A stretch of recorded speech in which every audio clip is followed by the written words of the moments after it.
Hi hello నమస్తే అండి, welcome back to our channel. మిగిలిపోయిన అన్నంతో కొబ్బరి అన్నం ఎలా తయారు చేసుకోవాలో చూసేద్దామండి. ఈరోజు ముందుగా కావాల్సిన పదార్థాలు: అన్నం, తురిమిన కొబ్బరి, పచ్చి కొబ్బరి అండి, తురిమిన కొబ్బరి, పోపు దినుసులు, పల్లీలు, పచ్చిమిర్చి, కరివేపాకు, కొత్తిమీర, ఆయిల్, సాల్ట్. ఇప్పుడు ఎలా తయారు చేయాలో చూసేద్దాం రండి. ముందుగా స్టవ్ ఆన్ చేసుకుని కడాయి పెట్టి ఆయిల్ వేసుకోవాలండి.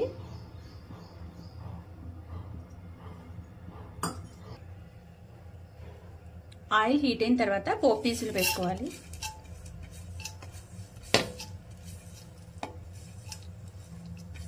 ఇవి చిటపటలాడేటప్పుడే పల్లీలు కూడా వేసుకోవాలండి.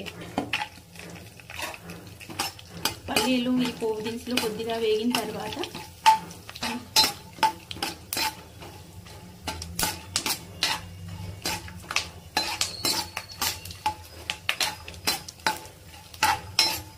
బాగా వేగిన తర్వాత పల్లీలు ఇవన్నీ బాగా వేగాలండి. తర్వాత చిన్నగా తరిగిన పచ్చిమిర్చి, కరివేపాకు వేయాలండి. ఇలా బాగా వేగిన తర్వాత తురిమిన పచ్చి కొబ్బరి వేయాలండి. ఇప్పుడు ఎక్కువ వేగాల్సిన పని లేదండి, తొందరగా ఒక 2 మినిట్స్ అలా వేయించేసి రైస్ వేసుకోవడమే.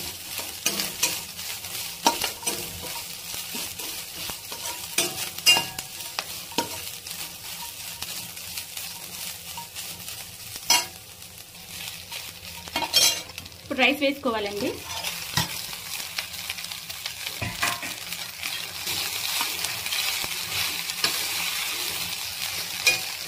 రైస్ వేసిన తర్వాత కొంచెం మీడియం ఫ్లేమ్లో మంట పెట్టుకోవాలి.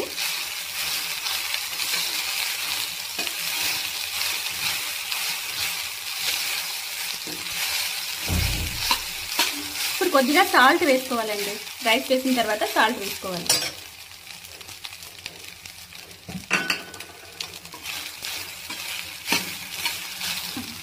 రైస్లో ఈ కొబ్బరి, ఈ పోపు ఇదంతా మిక్స్ అయ్యే వరకు బాగా కలపాలండి.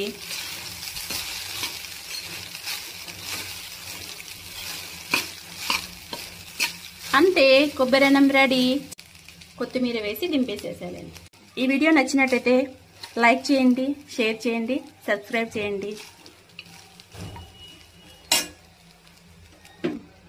ఓకే, బాయ్ అండి. మరొక వీడియోతో కలుద్దామండి.